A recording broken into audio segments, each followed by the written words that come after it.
Hello. Okay, this is. Hello, everyone. Welcome back to the Lonely podcast. It's my second episode. Feeling good. I got 3 views. I think two people watched 1 minute and 14 seconds so far. At least the fact that they've heard my voice is good enough. Like, it's better than I thought I'd do. So, for a start, at least. So, things that I've taken away from the first episode before I talk about this episode thingy. No more moving the goddamn mic. Like, no wonder they clicked off that video. I kept moving the mic and like moving. I just need to stand still. So that's a new thing. But and also less goofy images like the images from my poker star things. I'll stop putting those. I don't know. I want to put something moving, but I'm not that good at editing. So maybe for the future I'll try something like that now. But anyway, today's podcast episode is going to be about ethics, philosophy of ethics. I think that's really interesting. I've got philosophy today. Today, I've got it like in a few hours, so I'll talk about that. The ethics of philosophy, ethics as a whole, has been like a huge thing for me. Like, I remember my mom telling me stories about when I was younger, like how seriously I used to take ethics. There's a story, alright, where apparently when I was in primary school, it must have been primary school. Yeah, this is when I used to live in London. I was like queuing up for the bathroom because there's only one toilet in my primary school, and this kid like budged in front of me, and I got so that was probably one of the first times that I've just been violated. I've been done wrong, and I flipped. And the worst part is the thing that upset me the most about it is that the teacher saw it happen and didn't do anything, and I apparently like my mom told me I bottled that up all the way until I got home, and then I like said to her, "Oh my god, this happened. It was insane," and then like it sounds cringy talking about it, but then we had like a talk with the teacher and like with the kid, and then it's all fine. See, it wasn't a big deal, but just stuff that's ethically wrong for me at least was so irritating. But now, it's so much different now that I'm older because ethics is a lot more complicated. Like for me at least, I say to myself, all right, if there's ever a situation where I can save a guy's life to sacrifice my own, I would probably take it. All right, that's my rule. But if I'm being realistic, then let's say I was at a party, someone like let's say a guy got into a fight with another guy, would it be my job to rescue that person? Like if let's say he got like a knife pulled on him, would it be my responsibility to potentially risk my own life in saving that guy, even though that guy got into the, fight in the first place? It's something like that is it's tricky. It's something that I've been thinking of because I can have these like hypotheticals, saying, "Oh, all right, I'm gonna try help people the best way I can," but if people can't even help themselves, then is it my responsibility to help them? You know what I mean? Stuff like that. Like I don't know. It's just ethics, you know. When I'm older, I feel like once again I talked about this a bit in the first podcast. I feel like I have a responsibility to to help others, you know. Like that's a non-starter for me. But then should I help people bad people that got themselves into, shitty situations? I don't know. I don't know the answer to that. I think I think maybe it's as I go older, I need to be experienced, and I just need to go through you know, these questions because I'm sure I will. Everyone goes through these kind of stuff. Like, for example, like how much should I be doing now to start helping people? Like, I'm working in a well, hopefully tomorrow I should be having like an interview at this charity shop. Uh, to help people out probably for like half a term, just a little thing because then after that I need to have enough money to be insured on my driver's license, so sadly I will work a regular job after that. But is that enough? That's like the question. My friends say it's very admirable about what I'm doing, but is it really enough? How, like, how, who I don't know. It's a regular question. How much do you? It's a fundamental question. How much do you owe to others? And I guess the way I saw it, or at least the way that I coped with my almost depression when I was younger, is okay.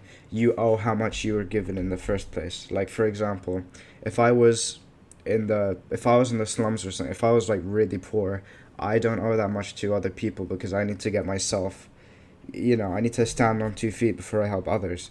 But now, since because of my parents, I'm a relatively wealthy kid, I owe more. Automatically, I owe more to other people than someone else, if that makes sense. And is that a good way of? I'd say it's pretty good. I'd say the better off you are, whether it's whether it's by chance or whether it's by your own successes, you owe more to others. And I'd say it's is that socialist? I don't know. I mean, I'm sure it's not entirely socialist. I'm sure, you know, right wing people can have that opinion as well. But yeah, it's tough. Like for example, okay, we'll go in a little bit of, politics because it kind of ties with ethics. Like not specific politics, like oh, what the current state of the world is, but just like overall how people should be treated and what the government's responsibility, to people is. Like for example, in economics, we did private versus public goods. Those are really interesting. Sometimes the public goods are goods that everyone has, but then there's the freelancer problem. All right, the freelancer problem is where people who tax evade, people who skip trains or like don't pay for trains and buses, like get those economies without doing anything else, and that causes strain for the actual taxpayers, which is really interesting.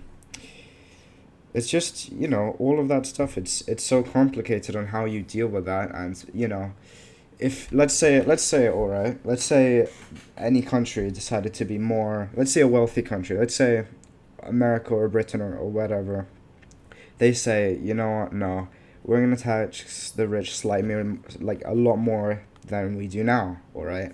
Like, I asked my dad, and like he said, he already gets taxed 50%, but other people don't get taxed at all because they get their incomes from somewhere else. I think that's how it makes sense. If there's anything I'm saying that's completely wrong or BS, just please leave it in the comments so I can learn.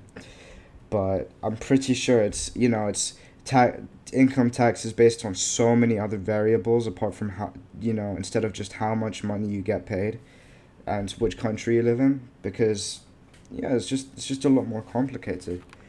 And I don't know how people solve that. And the thing is, it's the richest people who have the most complicated means of getting their money. Not because they do shady stuff, some of them do, but that's not the reason. It's just because of like which different countries they get their income from. And it's just tough to tax them more than it is poor people, or no, or like lower class people, because they're okay, they live in Britain, they get their income from Britain. It's simple, but I'm sure it's a lot more complicated for people who get their money in different ways. How do they solve that? I don't know.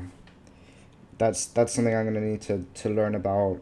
That's something I need to do research in, like how they solve problems like those. But another issue is if I were, I keep thinking, everyone does, if I were president of United States or United Kingdom, or I don't know, some country like that, if you do find a way to solve all those problems, first of all, how are you going to get elected? Lobbyists would probably not like to you know pay for your campaign because you're not really going to support them. If you have someone that's truly ethical and they say, all right, i'm gonna I'm gonna, I don't know, I'm gonna not give priorities to any rich person. I'm gonna treat people equally. The only difference is their how much money they have and how much they should be taxed, and like all these morally good things. I don't know how much funding you're gonna have unless, yeah, it's tough. And then if even if you do get elected, billionaires and like people like that will probably just leave your country. Will be like, all right, screw this. They've got the money to move somewhere else. So what do you do? What do you do then? It's like, it's a really tough decision. I don't know. It's what do you call it? A dilemma? I mean, in some way, yeah, but stuff like that is really complicated, and it really makes you think about how the world works as a whole. I don't know. It's really tough. It's really tough. I don't know. Sorry. I'm trying to think about a way to move this on, but it's just a loophole, isn't it? I guess we can move on to a different form of ethics, like ethics of law, I guess. Like the death penalty.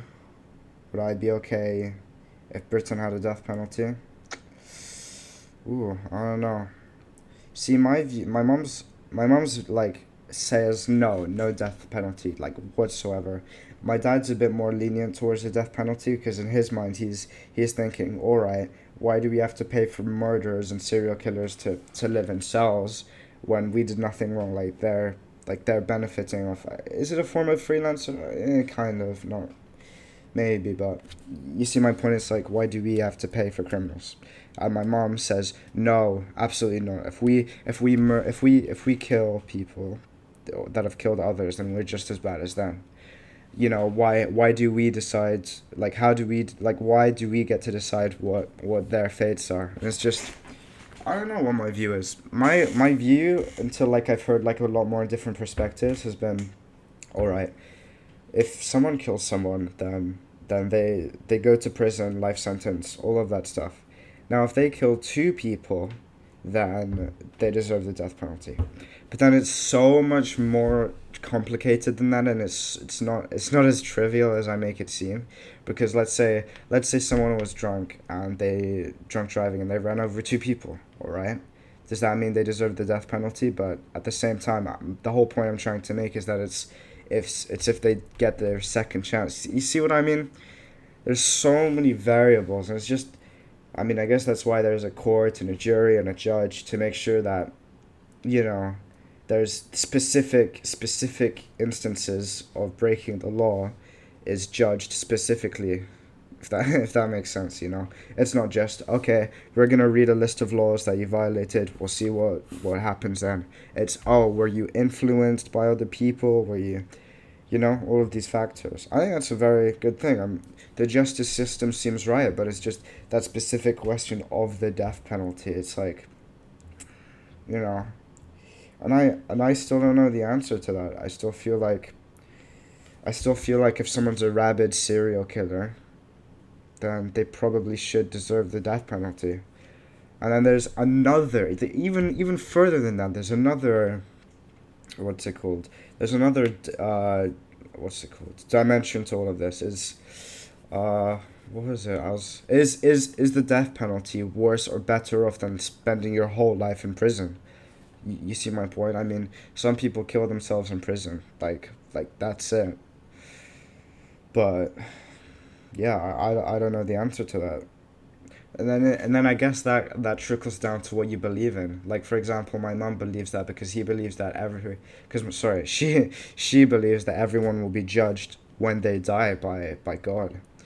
And I don't know. I mean, I'm agnostic personally. I believe that anything's possible, and because of that, it renders me a little bit clueless into, not clueless, but I don't know, maybe clueless into to how the death penalty should be run.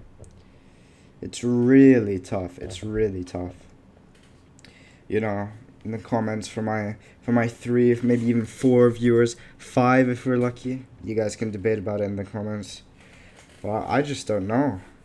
I don't know what the best solution is for something like that. Oof, it's another tough topic, but what else can we talk about in ethics? I don't know. I mean, there's lots. Ethics is a big subject, isn't it? I mean, we can talk about, oof, ethics in relationships. That's something that gets my family like heated up a lot. Like, oh, okay, what position does the man have versus what position does the woman have? Me personally, like, for example, like the most common, like, basic, debate in this is, oh, if everyone wants equality, why does the man have to pay for the woman's thing? For me personally, if I'm on a date, I would pay for the woman's meal. I mean, and then like one of my friends say, "Oh, you're just putting them on a pedestal," but not really. I mean, this might sound sexist, but I feel I need to provide for my girlfriend if I get one someday. I don't think that's wrong at all. And then it's like, once again, I'm not.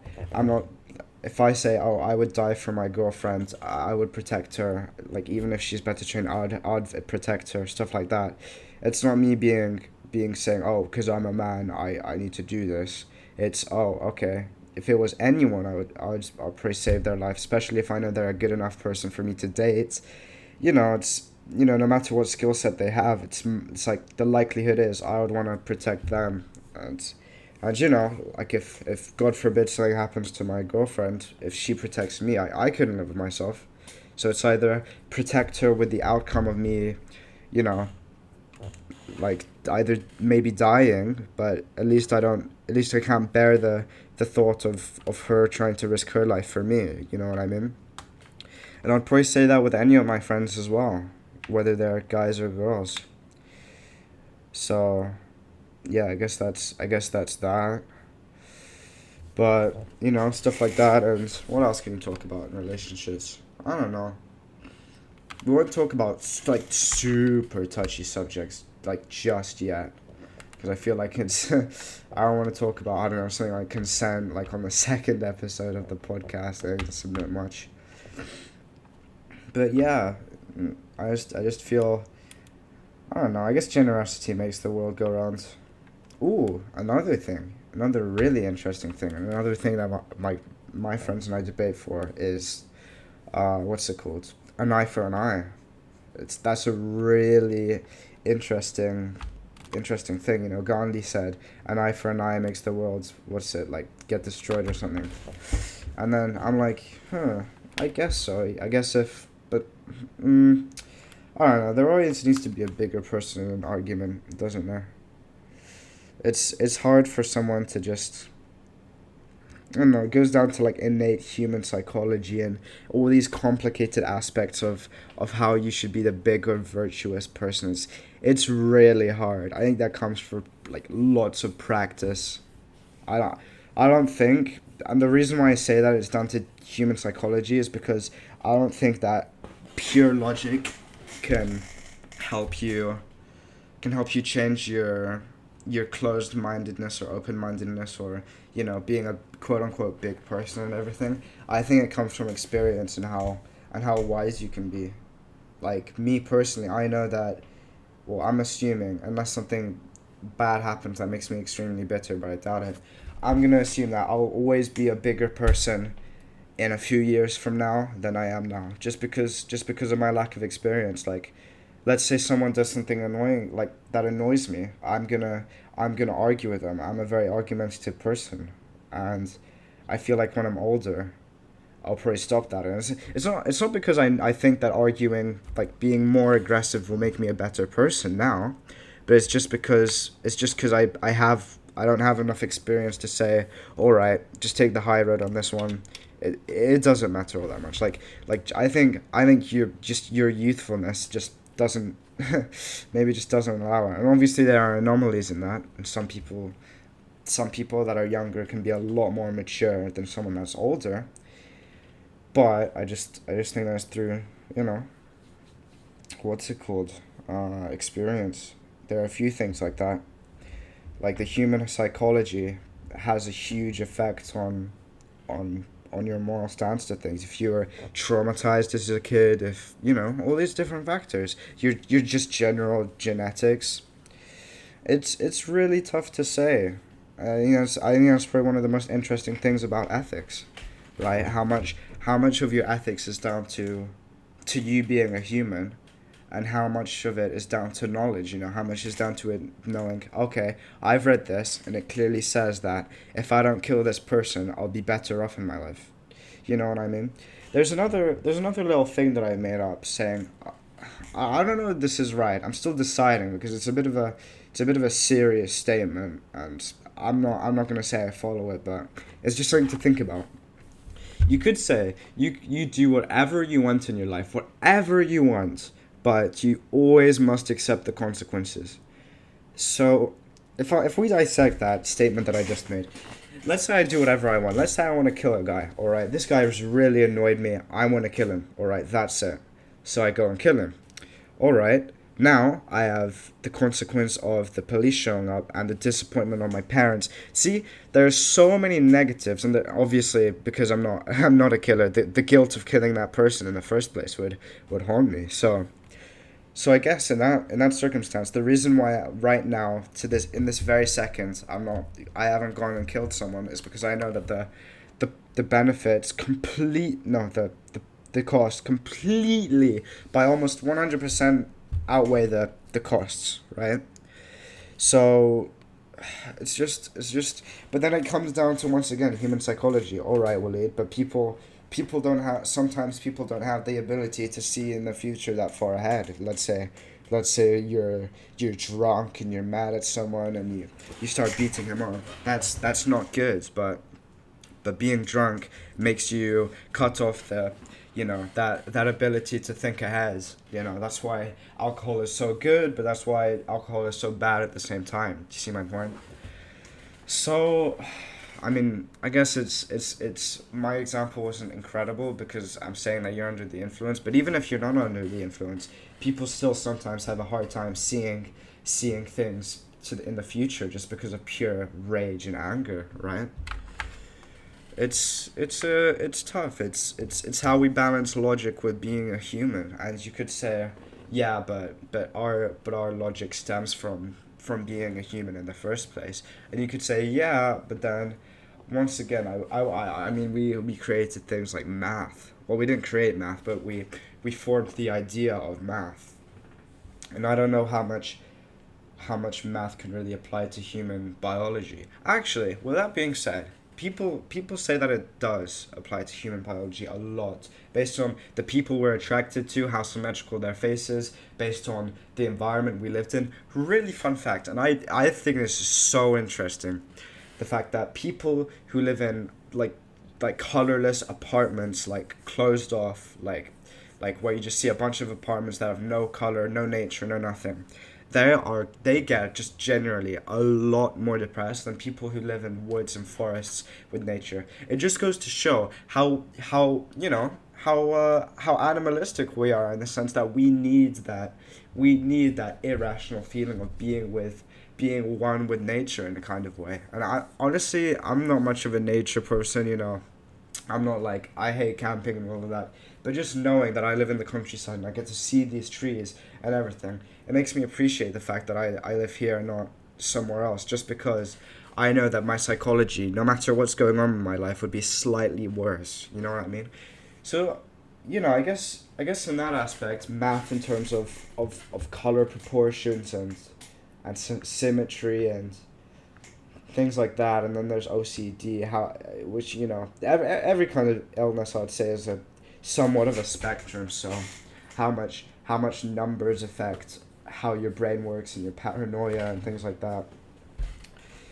How much it affects your life. So in that aspect, yeah, I guess I can debunk what I said. Math is innate. But I guess you know what I mean. I mean like advanced math, like one plus one equals two. Pi is squares. Like stuff like that. I guess we never really needed to know in our tribal thing. It might have had excuse me, somewhat of an effect on us back then, but it's more relevant now than it was back then. That's the kind of point that I'm getting around to. I completely sidetracked. Like, I don't know how we got to this. I think it's really interesting still, but yeah. Back to ethics. We could say how much do we? You know what? I feel like I'm gonna cut it off there. I don't want to talk too much. I want to save conversations for later episodes. But yeah, that was the second episode of the Lonely podcast. I feel like it flew by a lot quicker and everything, but yeah, I'll try to edit better, even though I'm awful at editing, but I'll see how I do. But thanks for the few viewers that are listening. I appreciate you. Bye bye.